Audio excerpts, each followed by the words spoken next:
Welcome to Talking with Sapna. Today we're going to be talking self-talk with your children. I'm sure you've all heard your children use phrases like, I can't, it's too hard, I don't want to. And you will respond by saying, you can do it, keep trying. But often what you find with children is when they're trying something new for the first time, or they're doing something that maybe the previous time didn't go so well, the automatic response is, I can't, it's too hard. And in a lot of ways, that's a protective mechanism that even we as adults have. We automatically jump to say, I can't, it's too hard. If you stop and think how many times in a day or a week you yourself say, I can't, or no, or it's too hard. And then think about how many times your child says, I can't, it's too hard, I don't want to try. And it's really interesting, and I know we've spoken about this before, this idea of when we ask our children to do something, we ourselves have to be willing to do it. And so that's the interesting thing when we talk about self-talk with our children, is that we can tell them to stop saying, I can't, and to have a go and try. But are we ourselves doing that? Are you yourself saying, I can't, instead of I can? Because you can tell a child to stop saying, I can't, but if that's what they hear you say all the time, they're not going to really change that wording. So it's about being alert to the language that we use.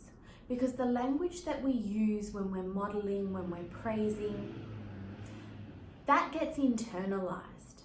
And that's why we always say, be careful of the words you use with your children. Be careful what you say to them, because it can become their self-talk. If you think about some of the words or praises that were given to you as a child, how much of that has now created your internal self-talk? That inner critical side of you, that positive side of you, where's it come from? It's come from being modeled and repeated over and over again. And so there are a few different elements when we talk about supporting children with their self-talk. We've also got to think about, similar to when we spoke about it in our mindset video, we've got to think about the language and the praise we use as a family that surrounds those children. And when you're conscious of the wording that you use, then it becomes easier to support your child as well to change their language. And so that's from an external level. When you want to support your child improving their self-talk, that's an external thing you can do. You can watch your language and your praise. But what about when you just want your child to flip the way that they're saying things? How can they do that? How can we move from negative self-talk to positive self-talk? Because I'm sure you as adults find that journey difficult as well. And children find it just as difficult because we have these automatic responses that come out. There are many different strategies we can use for managing self-talk.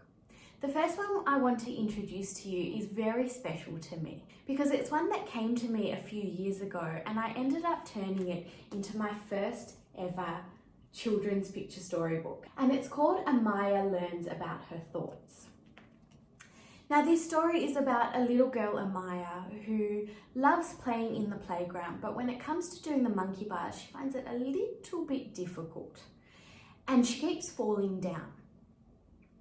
And she wonders where all these thoughts have come from that are buzzing in her head that are making her feel bad.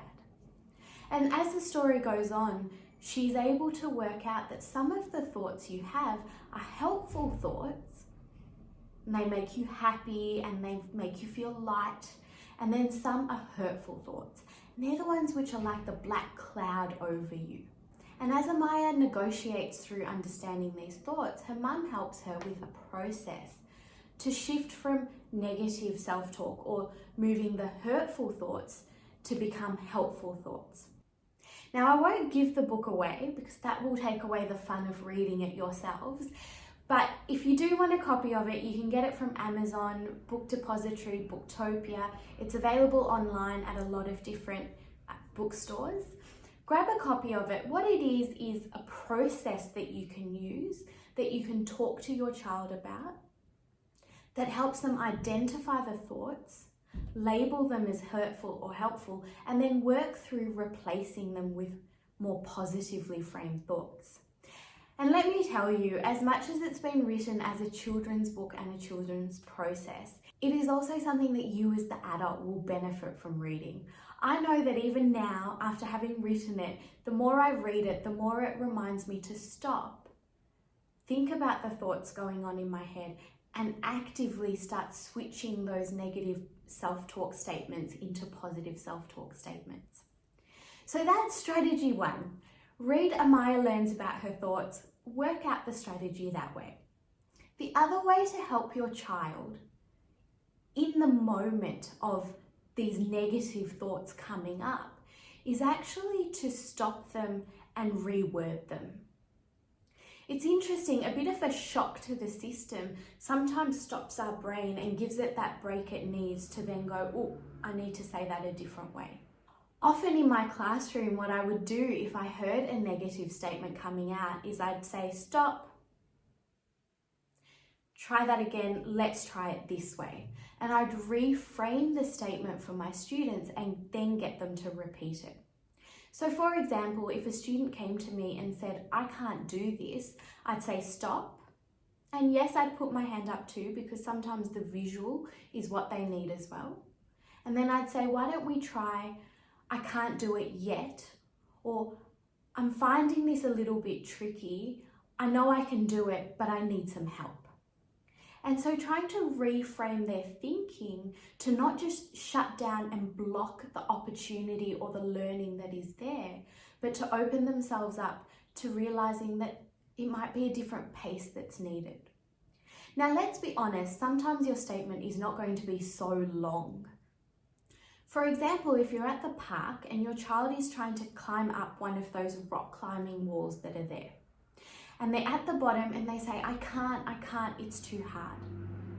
Then the way around that is to say stop, make sure that you're making eye contact with them, and then say to them, I can do it one step at a time.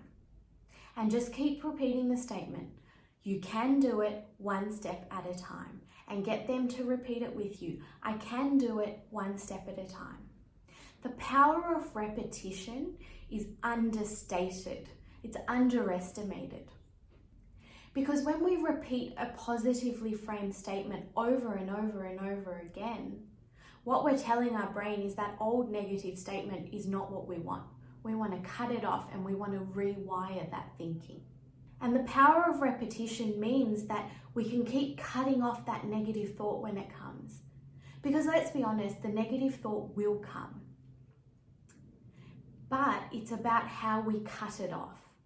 Because whenever that negative thought takes power, it undoes the positive thoughts that we have, because negative thoughts are so strong. One negative thought can undo 6, 7, 8 positive thoughts. That's a pretty powerful ratio. So repetition. You want to repeat on behalf of your children, but you also want to get them into the habit of repeating that positive self-talk statement over and over again. There are many ways for us to shift from negative to positive self-talk, but today I shared with you 2 strategies you can use. Try them out, see how you go. I'd love you all to have a look at my new book, Amaya Learns About Her Thoughts. You can buy it online. I would love to have you review it and let me know your thoughts. It's definitely a strategy that not only your children can use, but I think you will be able to use as well. And when you make it something that all of you are doing together, it makes those bonds even stronger. And remember, repetition is the key to shifting to positive self-talk.